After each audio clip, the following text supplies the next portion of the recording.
Assalamualaikum warahmatullahi wabarakatuh. Alhamdulillahilladzi anzala as-sakinata fi qulubil mu'minin liyazdadu imanan ma'a imanihim. Asyhadu an la ilaha illallah wahdahu la syarika lah wa asyhadu anna Muhammadan abduhu wa rasuluh sallallahu alaihi wasallam la nabiyya ba'dah.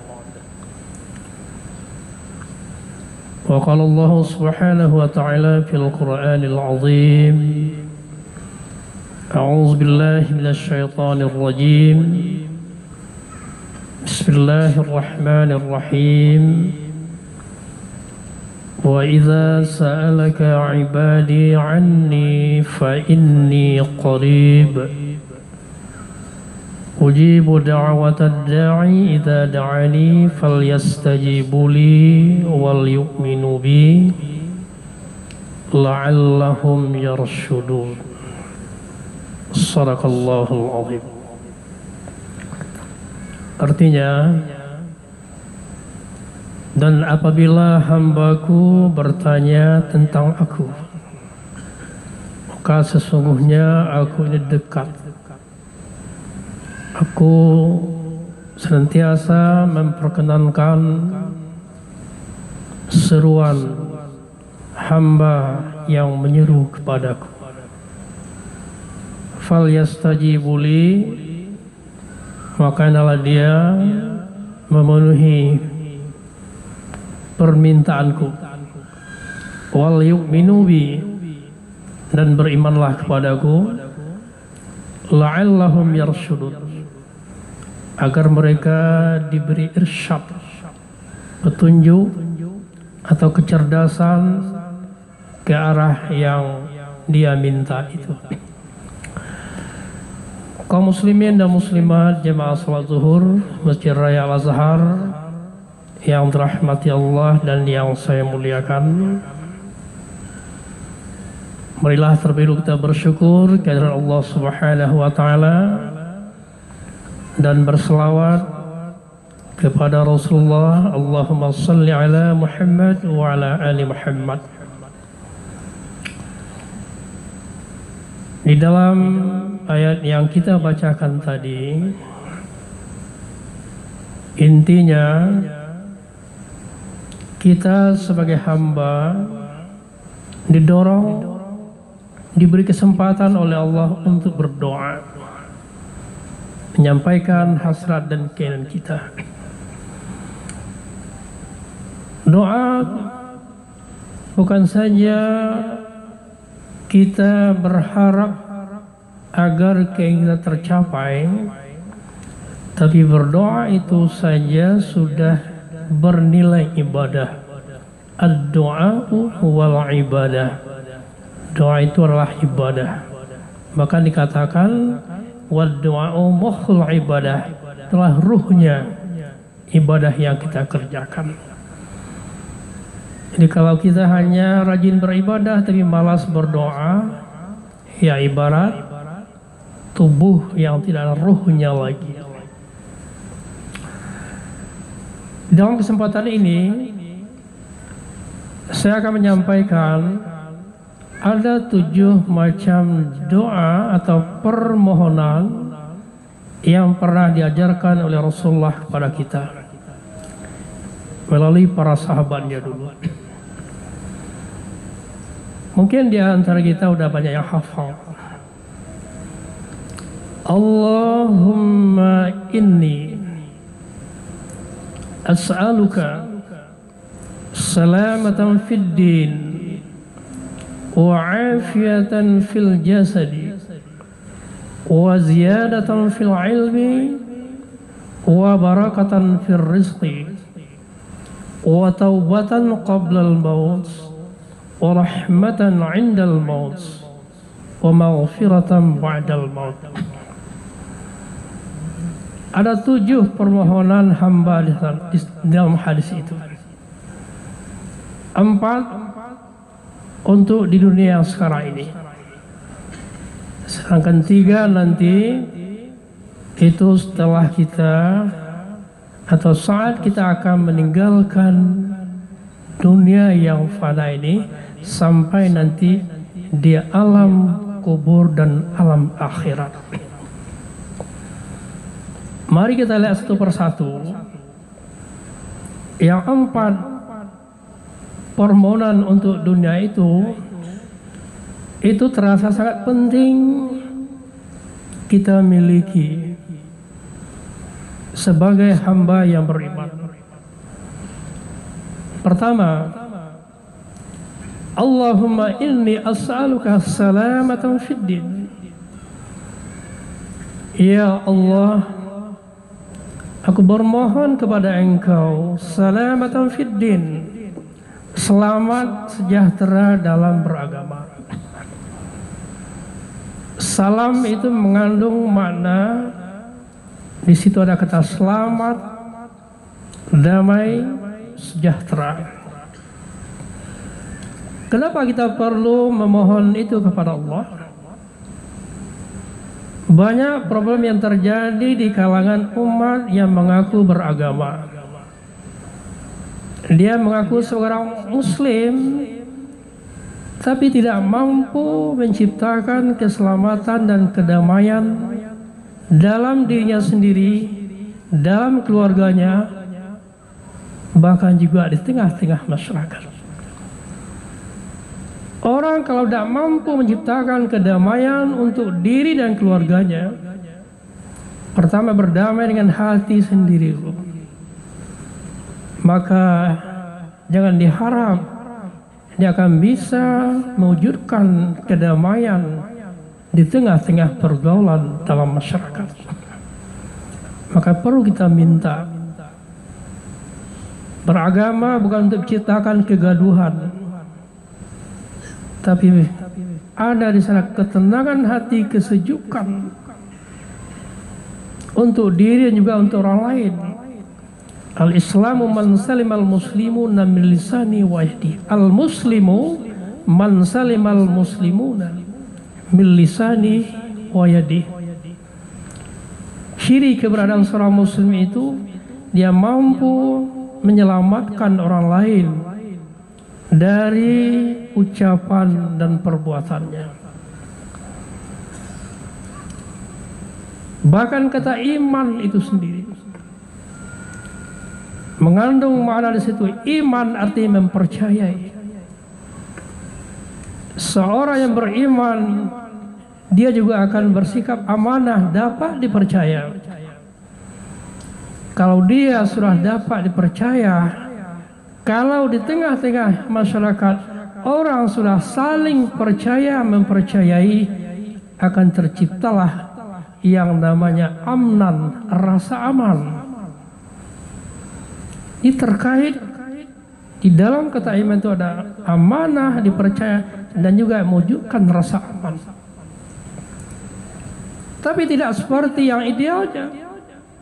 Yang terjadi malah ketidaknyamanan, ketidaktenangan. Kita pergi ke pasar, mau belanja di suatu toko, datang saja orang minta duit, pindah ke toko yang lain minta duit lagi. Belanja di tengah jalan, beli cendol peti murah, ada orang minta duit. Padahal kita hidup di tengah-tengah masyarakat beriman. Makanya perlu salamatan fid din. Kedua, wa'afiatan fil jasad. Afiat tubuh kita ini. Kita sering mengucapkan sehat wal afiat. Apa beda antara sehat dan afiat?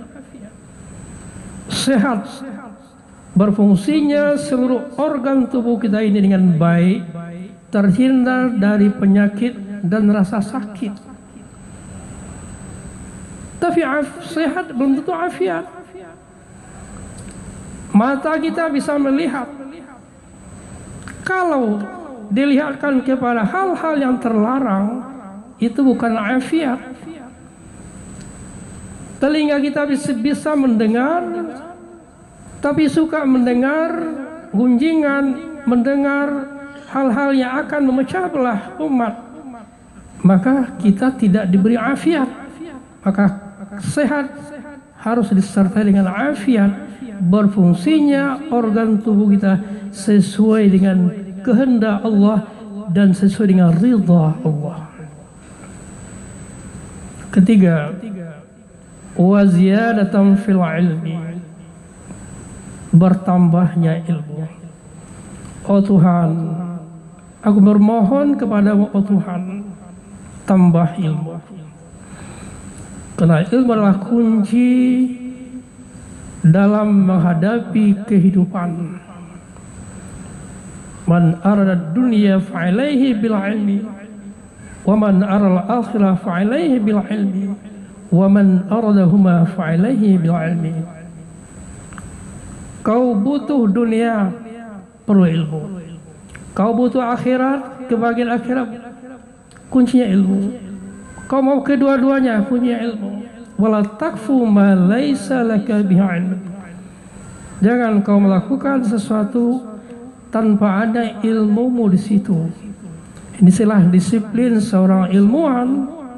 Kalau bukan bidang keahliannya, inya tidak akan namu mengaku, tidak amanah. Maka amanah itulah yang akan disia-siakan orang, kata Rasulullah. Iza du'atil amanah fantaziris sa'ah. Apabila amanah telah disia-siakan, tunggu terjadi kiamat. Kiamat apa? Bukan kiamat akhir zaman. Bertanya sahabat, kaifa idha'atuha ya Rasulullah? Bagaimana cara amanah itu disia-siakan orang nanti ya Rasulullah? Qala, beliau berkata, idza ussilal amru ila ghairi ahli fantaziris sa'ah.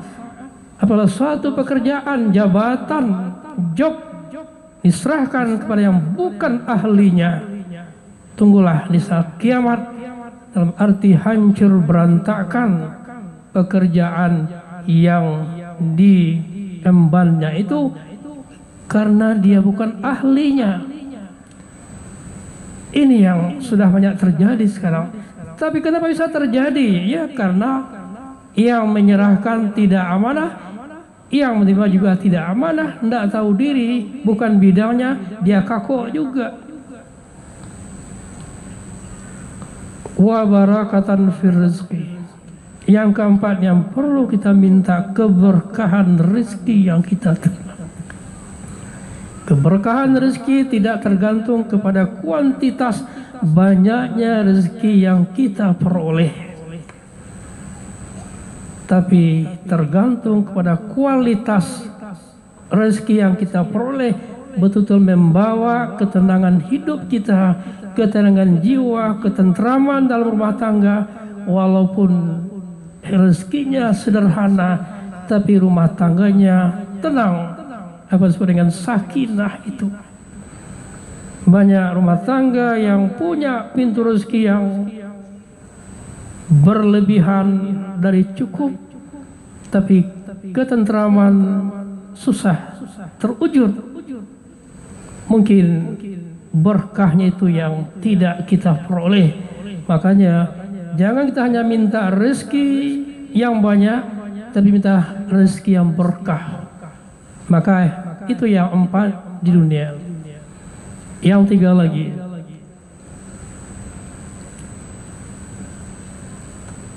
wa barakatan rezeki wa taubatan qablal maut, wa taubatan qablal maut. Hendaknya kita juga bisa bertobat sebelum maut menjemput. Sebab kalau nyawa sudah sampai di tenggorokan, ketika kita berada dalam sakaratul maut, tidak terbuka lagi kesempatan untuk bertobat.